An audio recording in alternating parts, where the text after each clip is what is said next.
Hi mga Lodi Cakes, Mentor Neil here. So bago natin pag-usapan yung topic natin for today, gusto ko lang pakita sa inyo itong suit ko ngayon na Lodi Cakes. No? Ito yung Lodi Cakes first t-shirt natin. No? Ito yung ating t-shirt na logo box yung design. No? Ang maganda dito mga Lods, oversized siya. So ang currently suit ko ngayon yung black, tapos ito yung white. Okay, so may black and white tayo ngayon. No? Tapos ang maganda dito mga Lods, yung tela niya is French terry. Ayan, no? Nakikita nyo. Ayan, so ito yung logo natin, Lodi Cakes, no? Meron tayong white, tapos meron tayong black. So kung napapanood nyo na ito ngayon, few stocks na lang natitira. And PM nyo kami sa official Facebook page na Mentor Neil o kaya yung Lodi Cakes. Nasa description lang yung link, no? And ask nyo pa kung meron pa kayong size, no? Kasi ang bilis maubos nito, no? 599 pesos lang ito mga Lodi Cakes. Sobrang ganda talaga ng tela nito. Sobrang quality niya, no? Kasi syempre, pag-focus lagi tayo sa quality, di ba? So ano pang inaantay nyo mga Lodi Cakes? Abeyo na kayo.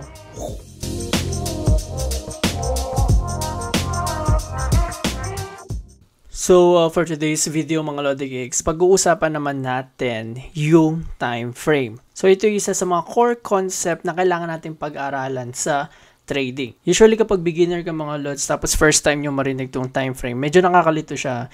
Kasi kumbaga hindi lang isa yung time frame na pinagbabasehan natin dito. No? Marami tayong time frame or oras na pinagbabasehan para ma-analyze natin ng maayos yung market kung saan nga ba ito gustong pumunta. So selecting the right time frames that aligns with your trading style and preference is one of the key to trading success. Itong time frame na to, ito yung mag-align sa ating mga confluences kung yung market ba ay pataas ba, kung ang market ba ay pababa. Then at the same time, dito natin malalaman kung saan tayo titingin based on our lifestyle. Okay, so explain ko sa inyo yung tinutukoy ko.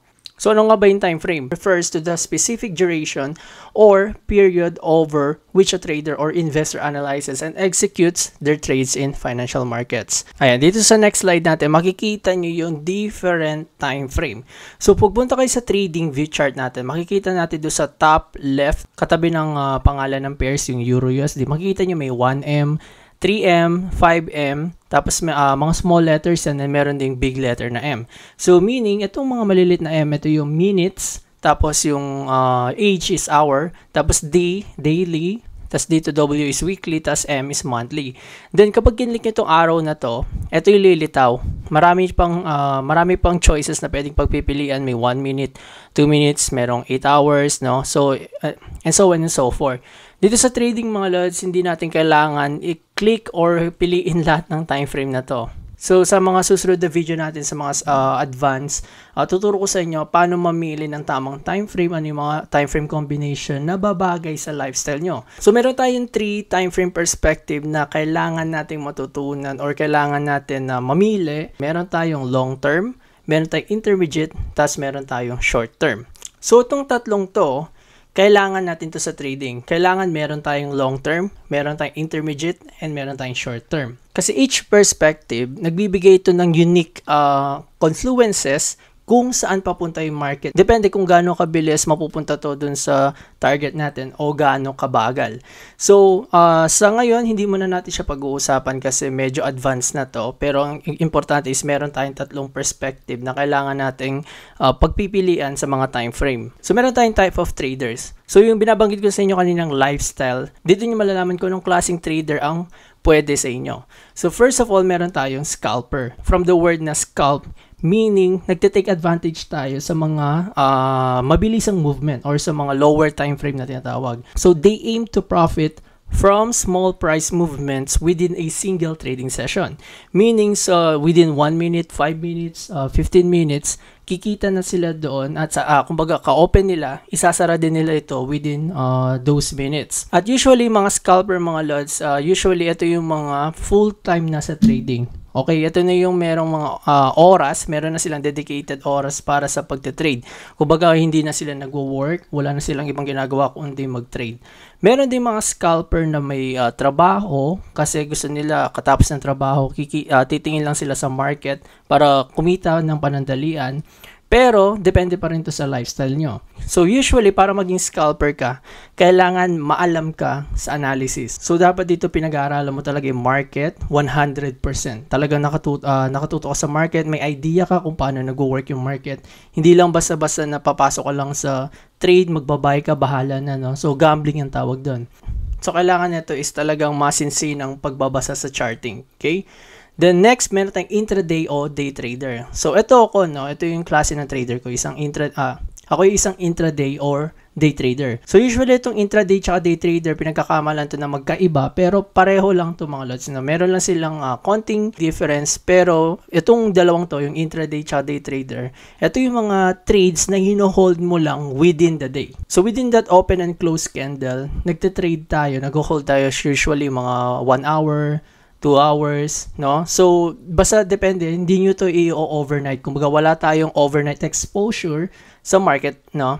So, usually, ginagawa tong intraday or day trading kapag full-time ka na sa trading. Ang pinagkaiba nito sa scalping ay medyo mas mataas yung mga time frame nito, no? Kasi nag-hold tayo dito ng mga 4 hours, 5 hours, and nag-aantay tayo ng confirmation and movements. Okay? And usually, kapag intraday or day trader ka, mas pinipili nila yung less noise sa market. The more kasi na mababa yung time frame mo, mas maraming ingay o gulo sa market, mas mabilis yung galaw. The more na mas mataas yung time frame mo, the more na mas mabagal yung galaw and mas smooth, mas nakikita nyo yung maayos kung saan papunta yung market. So next ay yung tinatawag nating swing trader. So yung mga tao na nagpe-prefer ng swing trading ay yung mga merong trabaho at the same time gusto nilang part-time sa trading. Okay, so pag sinabing part-time, ito yung something na hindi nila tinitingnan yung chart sa araw-araw, no? Sa daily basis, hindi nila tinitingnan yung chart. So, ang ginagawa lang nila is, sa pagka-open nila ng position, i-hold nila to for several days hanggang few weeks. Okay? So, mga sabihin natin, 5 days, 1 week, no? So, meron silang overnight holding ng position nila. They attempt to capture price swings or trends that occur over this medium-term time frame. So, ito yung sinabi ko medium-term time frame, ito yung intermediate perspective. So, nakatingin sila sa 4-hour time frame, sa 8-hour time frame, no? Mas pipili nila na mag-hold ng positions kesa sa mabilis ang kita, no? Kasi, yun nga, dahil meron silang trabaho, meron silang ibang pinofocus, di sila makapag-focus ng maayos sa pagte-trade, pero gusto nilang kumita ng extra money. So, kung ganun yung lifestyle mo, itong swing trading yung babagay sa'yo. Next is yung position trading. So, itong position trading, usually, umaabot ito ng weeks hanggang months or even years. They base their decisions on fundamental analysis and long-term trends. So, itong mga position trader, ito na yung, kumbaga sa perspective kanina, ito na yung long-term perspective. So, hindi lang sila basta-basta na nagbe-base sa galaw ng market per day, nagbabase sila sa galaw or sa cycle ng monthly or quarterly. So for example, alam nila in the first half ng taon, tataas yung presyo ng langis, then bibili lang sila, tapos hahayaan lang nila yun ng kalahating taon. And sabi dito, di ba, nagbabase sila sa fundamental analysis, nanonood sila ng balita, and meron silang update sa kung ano nangyayari sa paligid nila. Hindi lang sila basta nagte-technical analysis, pati fundamental sinasama nila. So usually kapag position trader ka, ito yung talagang konti na lang oras mo sa charting. Siguro, minsan ka na lang tumingin sa chart video once a month, twice a month, no? Tapos, full-time yung trabaho mo. Mas priority mo yung trabaho mo dito over trading. So, kung ganun yung lifestyle mo, position trader ang pwede sa'yo. And lastly, yung tinatawag natin na investor. Ito yung pinakamalahabang trading time frames, often measured in years or decades. So, itong investor, mga lods, talagang ito, tumitingin na to sa mga pinakamataas na time frame, like monthly time frame. Siguro yung pinaka-minimum niya is weekly time frame, tapos monthly. Yun lang yung time frame na tinitingnan nila. Kasi dito, bibili sila tapos next few years, na sabi nga dito, decades, diba? So, after 10 years, ang ginagawa lang nila is magbabay lang sila tapos i-hold lang nila yung asset nila. Tulad ng sinasabi nila sa Bitcoin na bibili ka lang ng Bitcoin, no? Kung yung price ng Bitcoin nung 2009 is nasa $1 lang. Isipin nyo kung after 10 years, no, tumaas na siya, naging 20k na, naging all-time high na 60,000. So, ganun yung investor. So, bibili sila ng pinakamababang price, hayaan lang nila tumaas yung price ng asset nila. So, usually mga investor nakikita to sa crypto tsaka sa stock market. no? And dito hindi na natin to masyado mafo-focus kasi kapag investor hindi na sila masyadong tumitingin sa technical analysis. Okay? So mas nagfo-focus sila sa overall growth potential and income generation from their investments. So dito sa mga binanggit natin kanina, anong klaseng trader ka sa tingin mo? So identifying your trading style helps you align your preferred trading time frames with your lifestyle. Bakit importante ito? Kasi the more na naka-align yung pagtitrade natin sa lifestyle natin, mas nagiging smooth or mas na ma-maximize natin yung oras natin at yung pag-aaral ng trading, at the more na ma-maximize natin to, mas lumalaki yung potential na kikitain natin sa market. So for example, full-time ka pero gusto mong kumita or gusto mong mag-focus sa trading, then for sure mahihirapan ka, no? Kasi ang mangyayari, magfo-focus ka dito sa trabaho kung full-time ka, 8 hours, 'di ba? Kauwi mo, then instead na sabihin natin pagod na yung utak mo, pipilitin mo mag-aral. Then the more na pinipilit mo, the more na nahihirapan ka, walang pumapasok sa utak mo.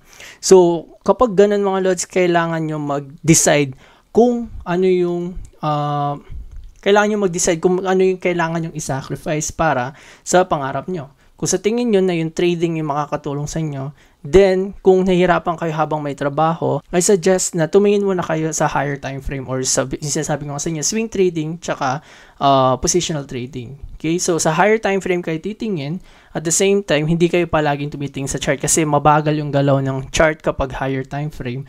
At the same time, mafo-focus nyo yung trabaho nyo. So paano nga babasahin tong time frame? Kung makikita nyo dito sa chart mga lods, na meron tayong 4-hour candle and meron tayong 1-hour candles. Okay? So, ang example dito, kung makikita nyo, from 1 p.m. hanggang 4 p.m., sa 4-hour candle, isa lang yung candle niya. Pero, kung bababa tayo sa 1-hour time frame, 4 yung candle niya. Kasi nga, di ba, yung 4-hour candle, ibig sabihin, 4 na candle. So, sa 1-hour candle, makikita natin na 4 yung movement. So, hindi ganito palagi yung galaw niya. So, iba't iba yung variety ng candles, mga lods, na hindi lang puro ganito yung itsura niya. So, merong iba na nasa taas yung candle. So, 4 na 1-hour candle, magbubuo siya ng isang 4-hour candle.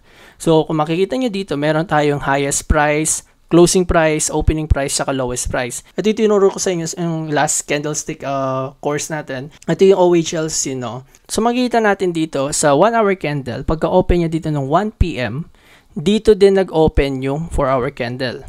Okay? Then, kung makikita nyo dito, lowest price, bumaba siya. Kasi dito sa 2 p.m., bumaba siya hanggang dito. Ito yung pinaka-lowest price niya within the 4-hour, nung 1 p.m. to 4 p.m. Then, nakita nyo na umangat siya, no? Ayun, umangat siya ng 3 p.m. Tapos, nung 4 p.m., na-achieve niya yung highest price, which is ito, yung highest price. So, that's why andito yung highest price. Meron tayong wicks hanggang dito. Tapos, yung closing price nung 4 p.m., nung nagsara na yung yung pang-apat na candle natin, ayan, nag-close na siya dito. Nag-close na rin dito yung 4-hour candle natin. Okay? So, nakita niyo open, low, high, tsaka close. Open, low, high, andito yung high, tas close. Gets nyo? Ito yung example ng 5-minute time frame tsaka 1-hour time frame. So, sa opening price ng 1 p.m., ayan, nag-open yung price dito. Makikita nyo yung movement ng 5 minutes. Every 5 minutes candle, nagsasara yung, nagkikreate siya ng new candle. So, pag nagsara na yung 1 p.m. candle, magiging 105 na to. Tapos 110, 115, 120. Okay? So, kung i-compare natin ito sa galaw ng 1-hour time frame, makikita nyo dito na nag-open siya dito. Nag-open, tapos umangat, bumaba, na-achieve niya yung pinaka-lowest point nung 120, umangat, na-achieve niya yung pinaka-highest point nung 140, no? Then bumaba, tapos nag-close dito. So kung gagayahin natin yan sa 1-hour time frame, ganito yan. Nag-open yung price. So nag-open yung price, umangat siya, tapos bumaba, na-achieve niya yung pinaka-lowest price. So nung 120, kulay red yung 1-hour time frame natin. Pero umangat din siya nung 125, bumalik ulit siya sa pagka-green. Tapos, achieve niya yung pinaka-highest price nung 140. Tapos, nag-iwan ng wick yan. Bumaba ulit nung 150. Ito, bumaba ulit. Then, finally, nag-close siya nung 155 dito. Ayan. So pagka-close ng ilang candles to? 12, 'di ba? Kasi meron tayong 12 5-minute candle sa isang oras. So pagka-close ng 12 candles na 'yan, pa nag-form ng another opening yan, for example ito yung 2 PM candle natin, dito din magsisimula yung 2 PM time frame candle natin. Tapos magsisimula na naman yan ng panibagong ganitong set. Okay, nagigets ba? So, practice lang na practice sa pagbabasa ng time frame mga lods. I hope nakatulong ko na malaki sa inyo kasi sobrang crucial nito sa pagdating sa pagte-trade. Kailangan pag-aralan nyo maigi paano magbasa ng time frame kasi sa strategy natin, meron tayong tinatawag na multi-time frame analysis. Meaning, hindi lang tayo titingin sa isang time frame, kundi titingin tayo na mostly 3 to 4 time frame. No? 3 is yung pinaka-best na time frame, yung sinasabi ko sa inyo, perspective, long term, intermediate, tsaka yung short term. No? So yung tatlong yun, meron tayong each time frame na naka-assign, depende sa lifestyle nyo. Then sa mga susunod nating videos, mas magiging advanced na tayo and pag-uusapan na natin din yung mga core concepts na kailangan yung pag-aralan bago kayo magsimula mag-trading.